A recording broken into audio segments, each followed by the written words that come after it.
Hello, I'm Beth Joey and welcome back to my YouTube channel. If you're new here, welcome.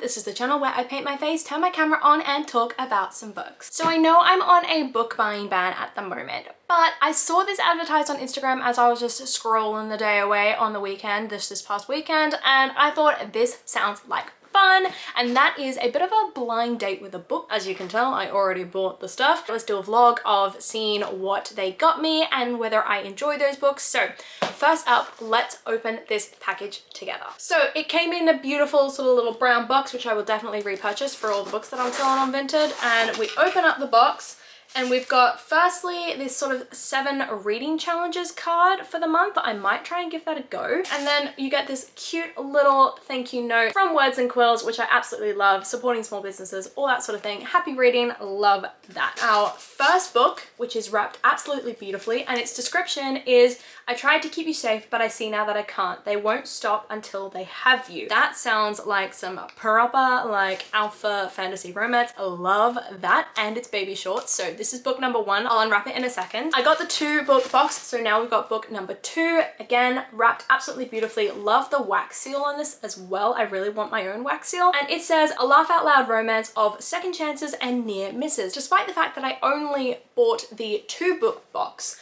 I actually got a 3rd book, which is super sweet. This one is called Edition, I think it is, like, oh no, Sedition maybe, I'm not sure, by Catherine Grant. As for what this is about, it says London 1794, revolution creeps across the channel. Coffee houses brew gossip, the city seethes with restless opportunists. Motherless Alethea Sawneyford, her charms grown disturbing as she rebels against her father, has made the city streets her own, while Annie Canterbile is constrained to her father's pianoforte workshop under the shadow of the Tyburn Gibbet. An aspiring man requires a pianoforte and a teacher to find titled husbands for his daughter and his friends' girls. It seems an innocent enough plan, but these are subversive times, and perhaps even a drawing room piano lesson isn't exactly what it seems, all of which will suit Alethea perfectly.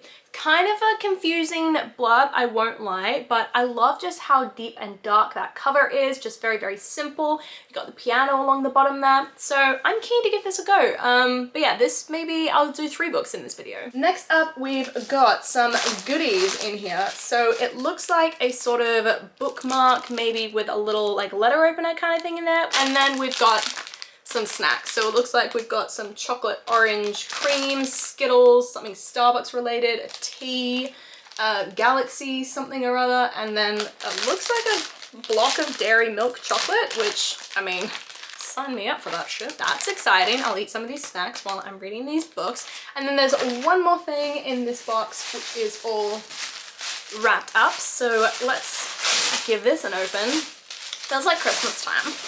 I'm loving this. And it is, oh, I think it's a tote bag. And it says, a bookworm nutrition facts. I love that. Okay, what are the nutrition facts? Serving size, 1 bookworm. Percentage, daily value. Choosing books over people, 1200%. Getting attached to characters, 200%. Having book boyfriends, 200%. Breaking book buying bans, 1000%. Caffeine, overdosed. Sleep, 0%. Daily values may be higher or lower depending on the mood and the recommendations from BookTok and Bookstagram. I absolutely love that tote bag. I am going to use this all the time. I think that is hilarious. Now for the important, exciting bit. Let's find out what books I ended up getting.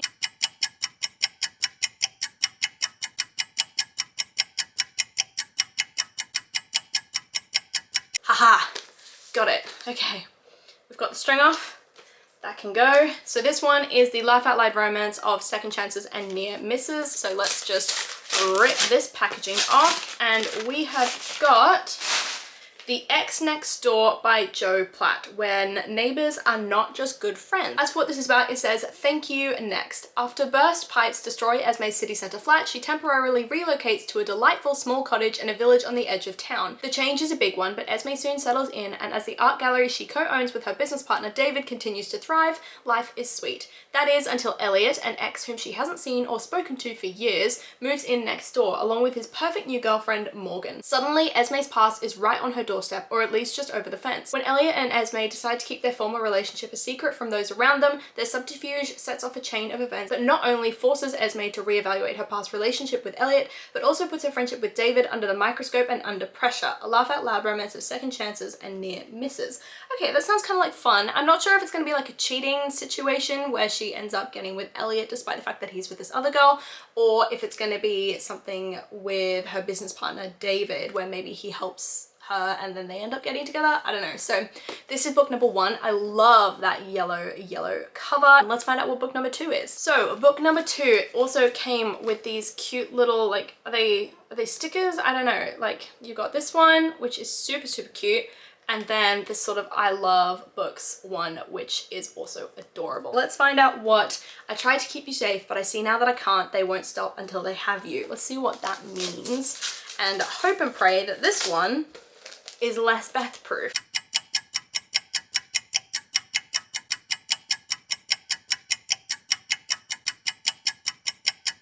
Ah, okay, string is off. This girlie is just super efficient with wrapping these things like a bloody safe or something. I don't know. Let's find out what this is.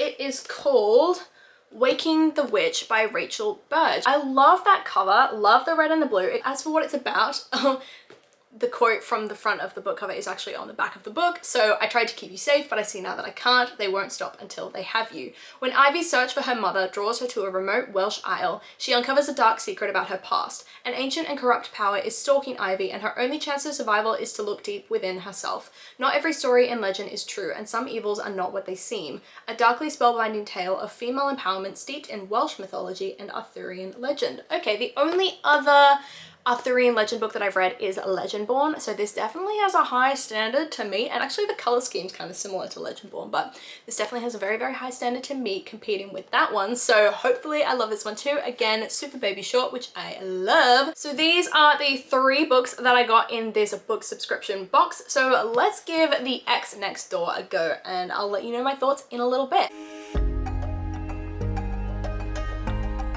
Hey, it is Friday morning and I am about, how many pages? 174 pages into The Ex Next Door, so I definitely made a big dent in this. When I was reading it on my way to work, after work, on Thursday, I literally read all of that in one day. I was very proud of myself, very happy with that. Yeah, 174 pages into this book, and I have some thoughts. Let's start with what I like about this book. What I'm liking about this book at the moment is I love the small town vibes it's given me. I love that there are some real like personalities in the sort of cast of secondary characters. There are people that genuinely give you the warm and fuzzies when they come into the scene because they're just such fun, sort of charming, homey vibes in those characters, and I really love that. And that's the sum total of what I'm liking about this book at the moment, because the 2 main characters in this story for me are absolutely unbearable. The main character, Esme, I feel like she's very pushy, she's very annoying, she is constantly jumping to conclusions, she is just inserting herself into other people's lives where she's clearly not wanted. People are trying to set boundaries with her and she's just not listening. She's like projecting her feelings onto everyone else, and it's just really irritating. As for Elliot, I just think he's a pompous ass. I think that he clearly does not respect his girlfriend, does not care about her in any kind of way, because he is lying to her constantly and trying to justify it in his own head. And Esme is going along with it. She's going along with the blatant emotional cheating that is going on at the moment. There may not be any physical cheating, but there is definitely emotional cheating towards Morgan, the girlfriend, who this book is making me really like and really sympathize with. She seems super friendly. She's clearly got a lot of issues with self-confidence, which Elliot demonizes. He goes, I do all this for her, I help her, and blah blah blah, all to help her with her insecurities, and I'm just sick of it. There's also a strangely high level of emphasis on Elliot's girlfriend's appearance, Morgan's appearance. It's definitely been made very clear that she's had Botox or something to her face, and so her face doesn't move as much when she emotes, but it's just been it's been discussed in a really negative, like shaming kind of way. And also Morgan's quite thin, she's quite fit, she's quite toned, and again, that's being talked about in some shaming shaming kind of way, like she shouldn't care so much about her appearance. All of a sudden, caring about what you look like and wanting to look a certain way has become this bad thing, has become this very pretentious, like self-indulgent thing that is being demonized in this story. I also think that the writing is incredibly pretentious. Like there's just unnecessary use of frankly really, really big words that just don't flow with the rest of the story. I'm obviously not a fan of the romance because I mean, I generally don't love cheating in the romances that I read. In this situation, I really like Morgan. She's lovely. She's so sweet. She's trying to make friends. She's clearly lonely. She's doing everything she can to just make a life for herself, and the first person that she reaches out to, unfortunately, is also someone that is literally stabbing her in the back. I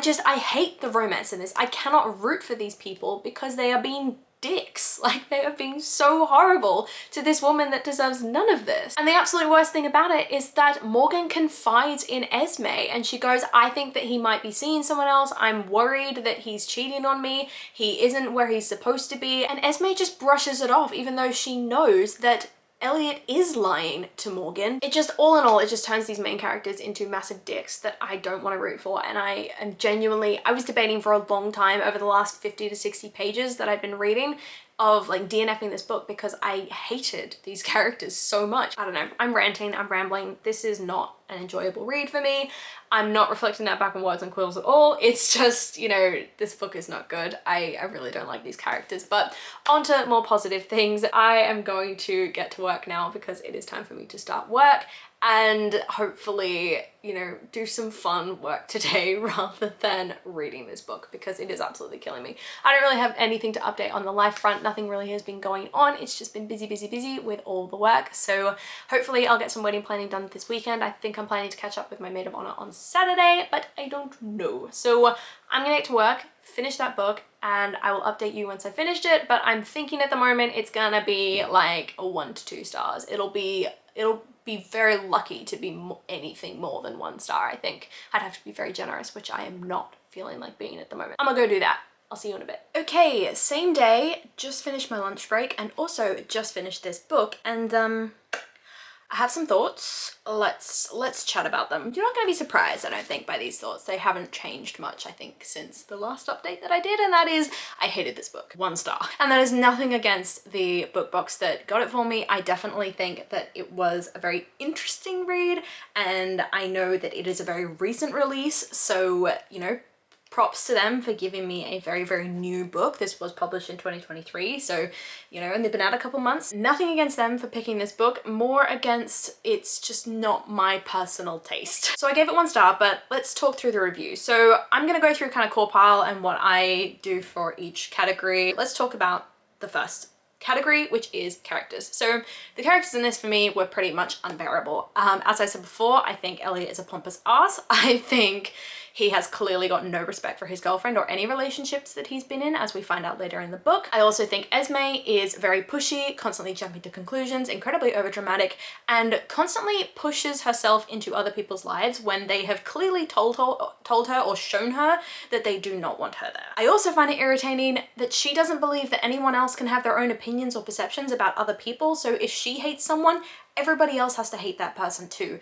And she gets genuinely mad and offended when people don't feel the same way as she does about other people. I loved the secondary characters though. I loved Lloyd. I thought he was super, super charming and sweet and just homey, cozy vibes. I loved Morgan because she was, again, super, super charming and sweet. I thought David was really, really like admirably professional in the way that he approached his conversations with Esme about all the various dramas in her life and the way he approached situations where she borderline tried to sabotage his day just because he said he had a nice weekend planned and she was insistent on ruining that for him because she was jealous. I don't know. One thing I really, really didn't love, and this, I'll come onto this a bit more later as it relates to sort of Morgan's character, is just the fact that Elliot would constantly belittle Morgan for having a completely normal like insecurity and like self-confidence issue. He would he would constantly complain about having to make accommodations for that. And it kind of told me a little bit more about sort of Joe Platt's potential perceptions of that particular character or of people with similar characteristics.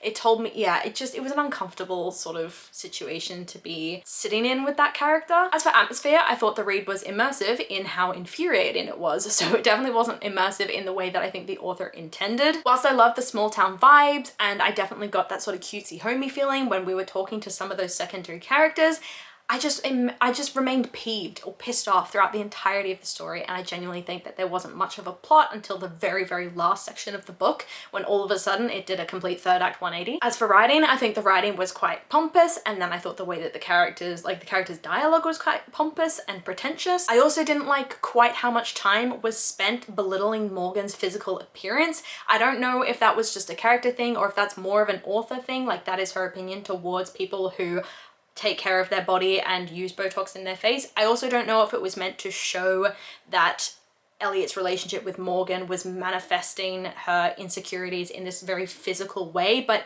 it's just every single scene Morgan was in, a comment would be made about the Botox on her face and the size of her body, and I just thought that was really, really just really uncomfortable to read. As for plot, there was none, but what little plot there was entirely ridiculous. I don't understand how the romance really came in right at the very end of the book. It made no sense. I mean, it was a complete third act 180 that just completely baffled me. Like, all of a sudden there's these feelings declared for David that neither of them have ever at any point in the book, like in the entirety of the book, have ever showed any inclination towards each other romantically, and then all of a sudden third act conflict, third act, you know, they're all of a sudden in love with each other. The blurb positioned this as a love triangle between Esme, Elliot, and David, but what it ended up being was Esme and Elliot pining after each other, then getting into a relationship which resulted in Elliot cheating on his girlfriend, then the very, very toxic split up, and then a very, very quick redirect to all of a sudden Esme has feelings for David now. 99% of this book was the logistics of owning a gallery, which is just not something I find very interesting. I kind of thought it was weird that there was this kind of side plot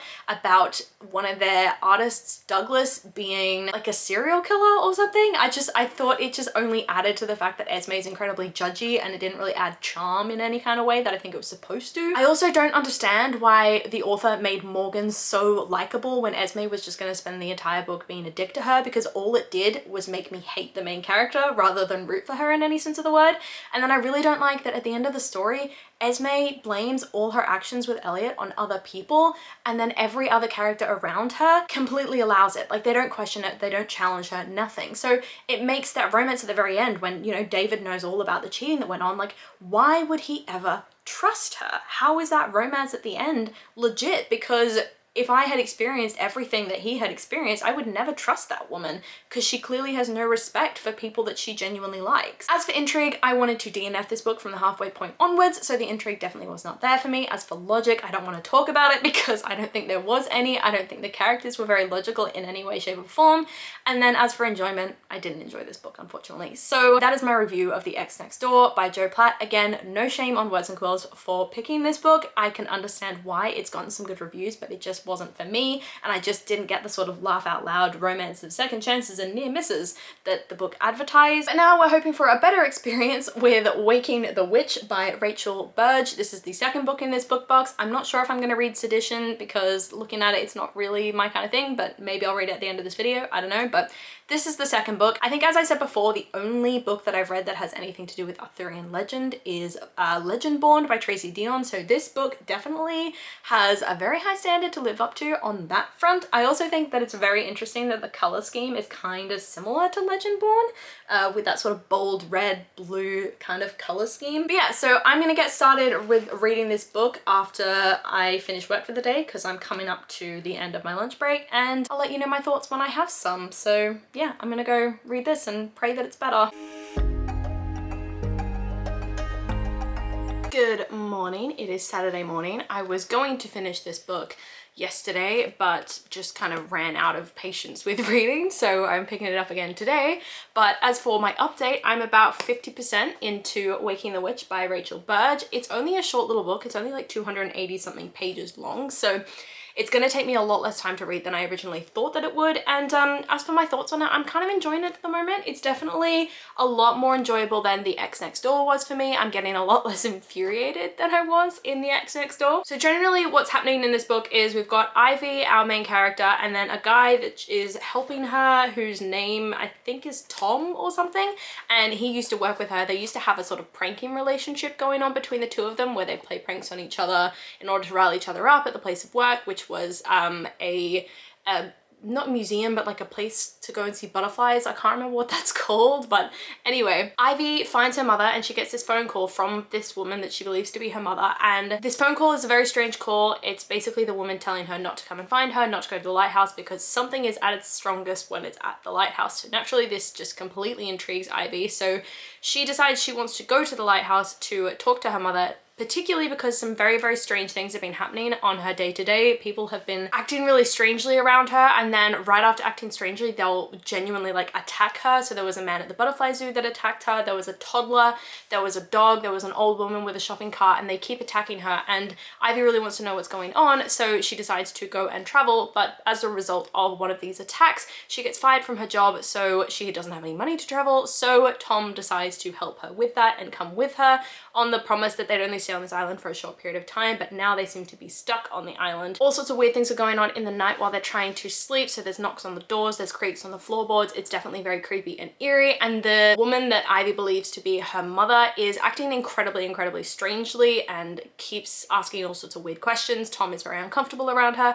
So yeah, it's definitely a sort of book that's really kicked off with the plot right from the get-go. So I think from the first chapter in, the first attack happens and everything goes haywire from there, which I definitely liked. I like that it's also sort of very simple writing, very easy to understand. It definitely reads like a YA, which I think is what it is, which is great. I love to see that. Though there's also very, very sassy language. There's also very, very blunt and brutal language as well, which is really, really good to see that it's not like holding back on that front. I like our main character Ivy. She again is very sassy, very blunt, very brutal. She isn't afraid to stand up for herself, and she is sort of very, very sure of herself whilst also having absolutely no idea what's going on, but she knows what she wants to achieve, and that's a relationship with her mother. And Tom seems to be sticking around, who knows why.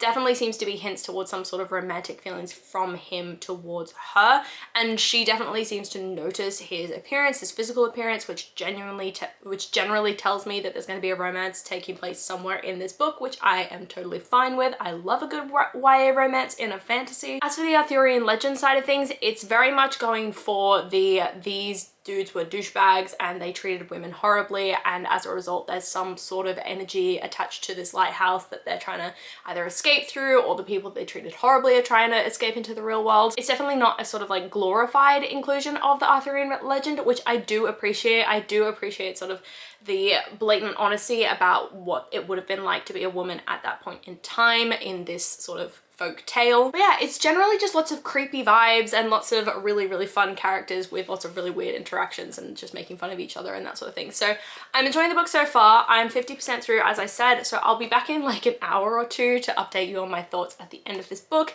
I don't think I'm going to be reading Sedition, which is the next book that I got in this book box, just because looking at it a bit further, doing a bit more research into it, I don't think it's the type of book that I would generally read. I might give it a go later on, but I'm kind of just not feeling it this weekend, so I think I'll probably close out this vlog after this book and just keep it nice and short and sweet. As for my plans for the rest of the day, I'm just going to be reading, and then I might go into Greenwich for a little bit later today in order to spend my Waterstones gift card that I got from work as part of like a well-being scheme that we do. I have a few books on my list that I want to get, so I might go and get them today. But other than that, I'm just going to have a really, really chill, easy weekend. It has been so hectic at work lately, so it'll be nice to just not do anything. But yeah, so that's the plan. I will check back in with you in a bit once I have finished Waking the Witch.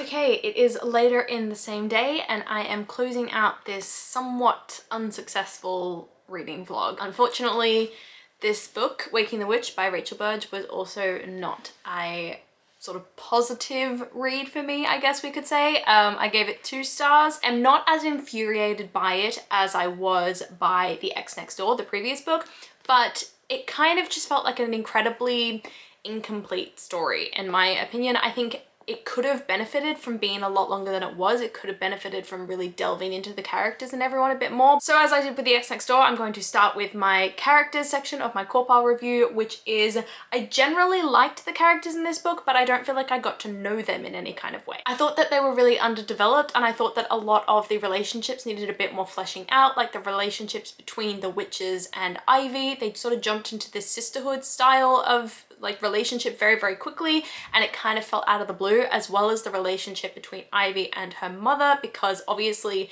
she became very, very devoted to this woman that she'd only really known for a few like hours, I think, and then never seen her before other than the day she was born.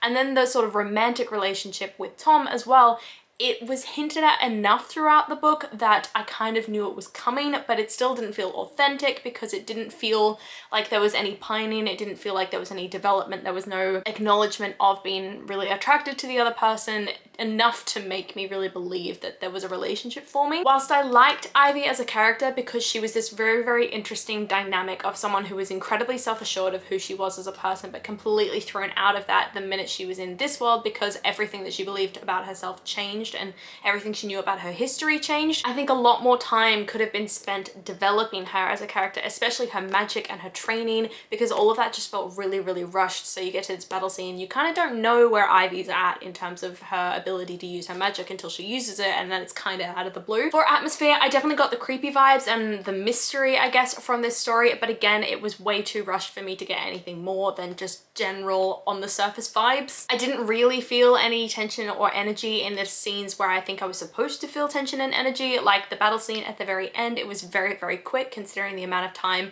that had been spent leading up to this moment, and there was just no tension in that scene, because usually in battle scenes you get a moment where everything is looking like it's going to fall apart, everything looks like it's going to be lost, and then you get that one Hail Mary moment where the hero recovers it all, and that just didn't happen in this story. There was sort of an emotional moment, I think, between the witches where they all connected, but there wasn't enough of a relationship built there in order for me to feel the tension of that moment. For writing, I said the writing had the sort of immaturity, I guess, of a YA novel, which I think is totally fine, but it was definitely on the younger side of YA, and the writing felt a little bit too much like moral of the story kind of side of things. Like it was a bit too happily ever after at the end. You were supposed to learn a lesson, and that was definitely very, very clear in the writing of this book. As for plot, I think this is really where this book struggles. I don't think it was paced well. I think it was rushed way too quickly through the story, especially towards the end. We spent so much time like forming the reasons why Ivy was going to the island and forming her history, not her character, but her history. And then we finally get to the island. You get all this back and forth about whether or not they're going to stay on the island, and it sort of blithers around a little bit, and then all of a sudden all these battle scenes and all this tension thrown in at the end that it just feels really rushed. There were really, really pivotal moments that I guess were completely skipped over, like Ivy's training how to use her magic and building her relationships with the sisterhood of witches. And I, at the end of the day, kind of came out of this book not really knowing what the point of the story was. It just felt really, really incomplete. I definitely think more could have been made of the Arthurian legend. That was definitely something that was brushed over as sort of a plot device that was supposed to bring you into the book, but it wasn't really fleshed out in any kind of way other than the use of the names that you'd recognize from the Arthurian legend. But like, you could have replaced those names with literally anything else and the story would have stayed the same. It would not have, it wasn't close enough linked to that legend, I think, to really make it a selling point or make it a solid part of the plot of this story. For intrigue, my intrigue was really high at the beginning because of how fast this story kicked off. Like, it jumped right into the plot, which I love when that happens in a story, but then it waned completely because of all that time in the middle where we spent a lot of time learning about things that I don't think were relevant to the overall story, and then obviously the rushing through at the end. As for logic, I struggle with this one because I don't think enough time was spent fleshing out the motives of each of these characters, so it was next to impossible to determine whether they acted logically. I don't know anything really about the magic system, so I don't know if the way that it was represented was logical. I don't think the relationship formed between Ivy and her mother was overly logical, considering the fact that she hadn't seen her and all of a sudden became so devoted to her within a couple of hours. And I could say the same of the relationship between Tom and Ivy and of the sisterhood between the witches and Ivy. So the short answer here is just I have no idea if the logic in the story was good because I have no idea what the logic was. So at the end of the day, like I said before, it felt like an incomplete story, so my enjoyment definitely matched that, and it got 2 stars. That is the end of this book. That is the end of the review for this book, and that is the end of this vlog. I'm kind of disappointed, I guess, that it wasn't as successful as I wanted it to be. Nothing against Words and Quills. As I said obviously before, they've got to pick books that they think I might like based on what's on my Goodreads, and what's on my Goodreads currently is just a mosh posh of random stuff. So I can understand why these 2 books were picked for me, but unfortunately they weren't things that I enjoyed, though I loved the snacks and the goodies and the tote bag and everything else that came in that box. I've already used the tote bag and I really, really love it. Now that we're at the end of this vlog, let me know in the comments down below if you've read either of these books, what you thought of them, if you agree with my thoughts on them, or just let me know what you're reading at the moment, if you're loving it, if you're hating it. I love talking to you guys in the comments down below, and I do my best to reply to every single comment. I really, really hope that you enjoyed this video, and if you did, please do let me know by liking, subscribing, and hitting that notification bell all down below. It is a super, super easy way to help my channel grow, and I will see you lovely people in my next video. Bye!